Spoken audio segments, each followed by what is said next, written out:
Hello guys, welcome to BioGuru. आपका अपना channel. All the best for your NEET, and today we will discuss about pollination. Pollination is the process of gamete transfer in the plants.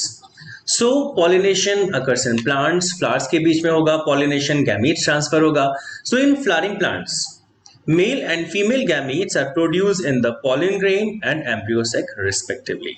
But जब pollen grains का formation हो जाएगा तो formation होने के बाद इनका transfer भी होना है. These gametes are non-motile because they cannot move. Therefore, they have to be brought together for fertilization to occur. Because अगर ये नहीं आएंगे पास में तो fertilization possible नहीं होगा और fertilization के लिए pollination must होता है. Now, pollination is the mechanism to achieve this objective. Transfer of pollen grains to the stigma of a pistil is called pollination. तो ये ट्रांसफर का मैकेनिज्म है. pollen grains male gamete transfer होते हैं stigma तक, female gamete तक. Then some plants such as viola, common pansy, oxalis and commelina produce two types of flowers, chasmogamous flower and cleistogamous flower. जो chasmogamous flower होते हैं इनका जो stigma है वो एक्सपोज होता है. These flowers which open and are similar to flowers of other species with exposed anthers and stigma. इनका एंथर एंड स्टिग्मा एक्सपोज है तो इनमें जनरली क्रॉस पॉलिनेशन ही होता है.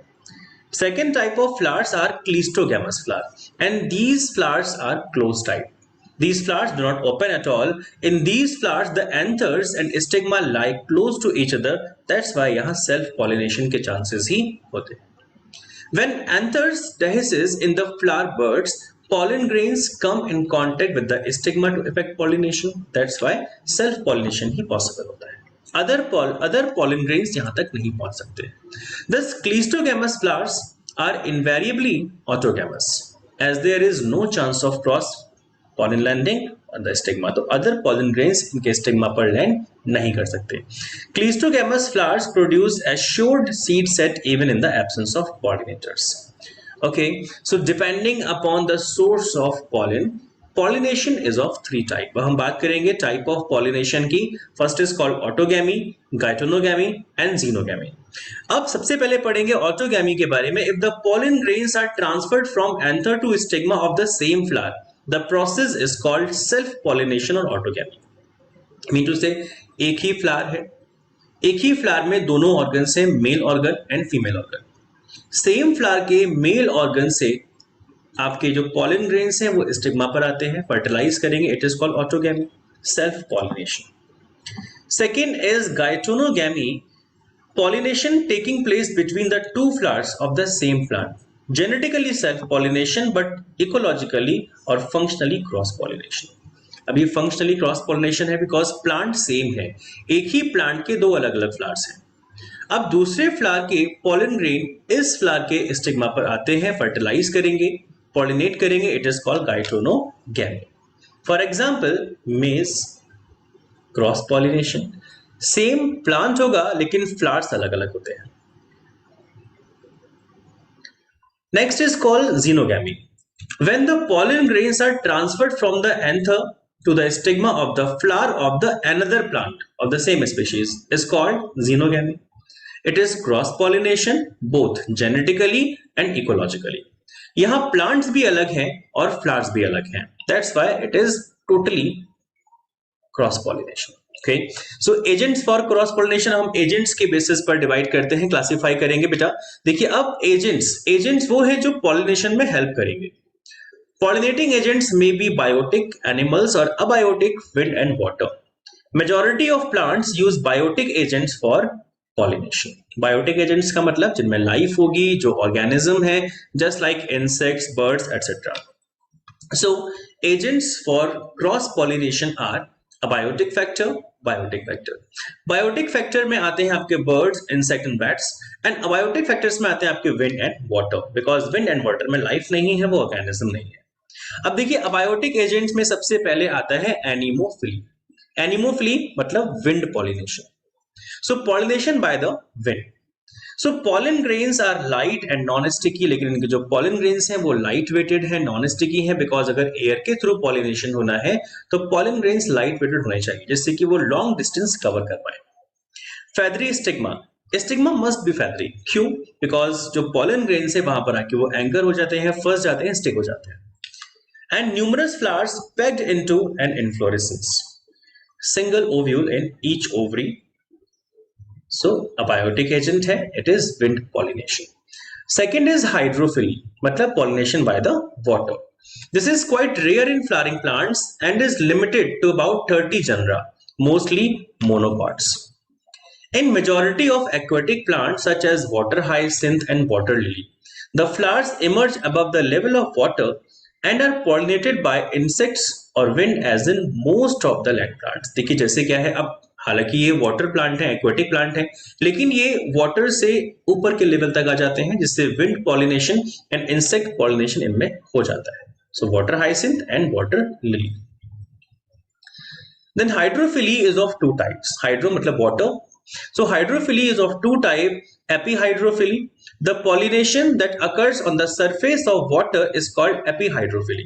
Surface पर होगा, just like Vallisneria.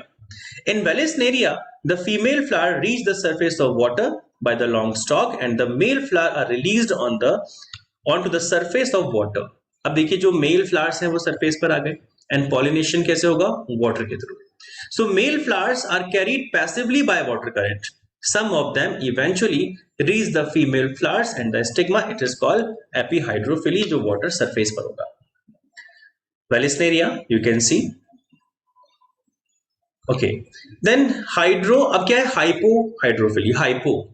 In water pollinated plants, देखिए epi मतलब ऊपर, hypo मतलब नीचे. So in water pollinated plants such as sea grasses, Zostera, female flowers remain submerged in water and the pollen grains are released inside the water. जो water के अंदर ही होगा तो hypohydrophily. Pollen grains in many such species are long, ribbon-like, and they are carried passively inside the water. Some of them reach the stigma and achieve pollination. तो वो अंदर ही रहेंगे, अंदर से ही उसको वो फर्टिलाइज करेंगे, पॉलिनेशन होगा. For example in Zostera. In most of the water pollinated species, pollen grains are protected from wetting by a mucilaginous covering, because all time उन्हें वाटर में रहना है तो उनको वाटर से प्रोटेक्शन भी चाहिए. तो वाटर से प्रोटेक्शन के लिए उनके पास एक mucilaginous, एक म्यूकस कवरिंग होती है. Both wind and water pollinated flowers are not very colorful and do not produce nectar, because उन्हें insects को attract नहीं करना है, insects को कोई reward नहीं देना है. That's why वो colorful नहीं होते, उनमें कोई nectar भी नहीं होता. अब आती है बात characters of entomophilous flowers. Entomophilous flower मतलब pollination by the insects. So pollination by animals, zoophily आप उसे बोल सकते हैं, animals के थ्रू होगा, that's why it is zoo. So flowers are large, colorful, fragrant and rich in nectar. अब rich in nectar, nectar क्योंकि उन्हें insects को attract करना है.